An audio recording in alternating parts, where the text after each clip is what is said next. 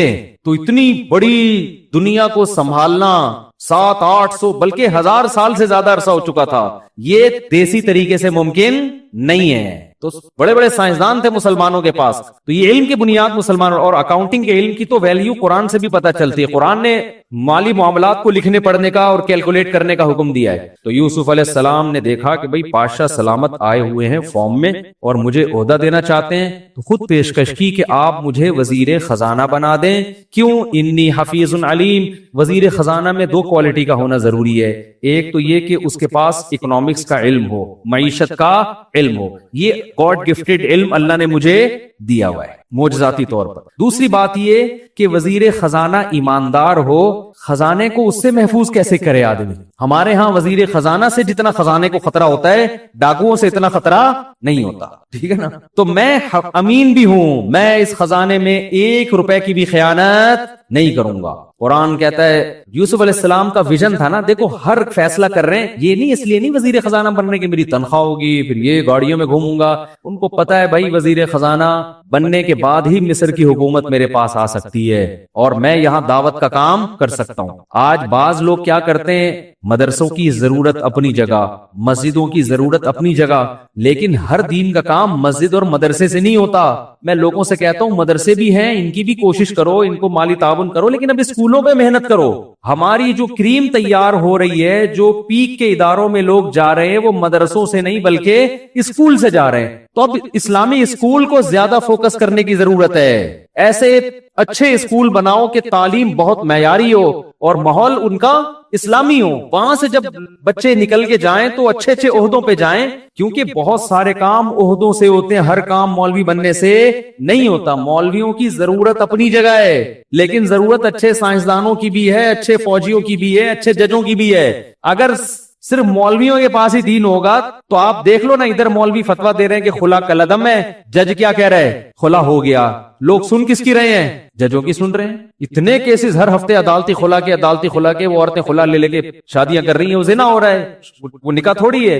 طلاق کا اختیار تو قرآن میں صاف طور پر ہے کہ جج کے پاس نہیں ہے، شوہر کے پاس ہے، مگر دے مار 4.5 ڈگریوں پہ ڈگریاں جا رہی ہیں خلا کی. تو اگر ججز جب تک دین کا علم رکھنے والے نہیں ہوں گے، اسمبلیوں میں لوگ دین کا علم رکھنے والے نہیں پہنچیں گے، اس وقت تک ملک میں صحیح معنوں میں تبدیلی نہیں ہو سکتی. تو جلدی سے چلتا ہوں میں آگے. یوسف علیہ السلام نے کہا مجھے آپ وزیر خزانہ بنا دیں. اس سے پتہ چلتا ہے کہ وزیر بننے کی کوشش کرنا، آرمی میں اچھا آفیسر بننے کی کوشش کرنا، کسی اچھے عہدے تک جانے کی کوشش کرنا، یہ دنیا پرست ہونے کی علامت نہیں ہے. ہاں ویژن آپ کا اچھا ہونا چاہیے. سمجھتے ہو گے نہیں سمجھتے؟ ہمارے یہاں دیکھ لو جو دین پہ چلتا ہے سب سے بڑا مکھنچو وہی ہوتا ہے، گھر میں پڑا رہتا ہے. ایک صاحب نے کہا کہ میں روزہ رکھ کے فجر کے بعد سوتا ہوں، ظہر میں اٹھ کے ظہر پڑھ کے پھر سو جاتا ہوں، عصر میں اٹھ کے عصر پڑھ کے پھر سو کے افطار کرتا ہوں، میرا روزہ تو نہیں خراب ہوگا؟ تو روزہ تو ہو گیا آپ کا، پھر بھوکے پیاسے تو رہ لیے آپ، لیکن یہ کوئی لائف سٹائل ہے یار؟ یہ کیا کرے گا بندہ دنیا میں بیٹھ؟ اچھا بھائی خیر. تو وَكَذَلِكَ مَكَّنَّا لِيُوسُفَ فِي الْأَرْضِ، قرآن کہتا ہے اس طرح ہم نے یوسف کو زمین میں ٹھکانہ دے دیا. يَتَبَوَّأُ مِنْهَا حَيْثُ يَشَاءُ، اور ایسی پاورفل حکومت آ گئی کہ مصر میں جہاں چاہیں ٹھکانہ بنائیں، پورا مصر ان کے کنٹرول میں آ گیا. نُصِيبُ بِرَحْمَتِنَا مَن نَشَاءُ، ہم جس کو چاہتے ہیں اپنی رحمت پہنچاتے ہیں. وَلَا نُضِيعُ أَجْرَ الْمُحْسِنِينَ، جو سب سے بہترین آیت کہ ہم اچھے عمل کرنے والوں کے اجر کو ضائع نہیں کرتے. کیا مطلب؟ آپ اچھا کر رہے ہو سکتا ہے ابھی آپ کے ساتھ خراب ہو لیکن رزلٹ آپ کے حق میں ہوگا. سمجھتے ہو؟ وَلَأَجْرُ الْآخِرَةِ خَيْرٌ، اللہ فرماتے ہیں تو دنیا کا اجر ہے، آخرت کا اس سے بھی بہتر ہے. اب کیا ہوا کہ 7 سال گزر گئے اور مصر میں اور مصر کے قریب کے علاقوں میں قحط پڑ گیا.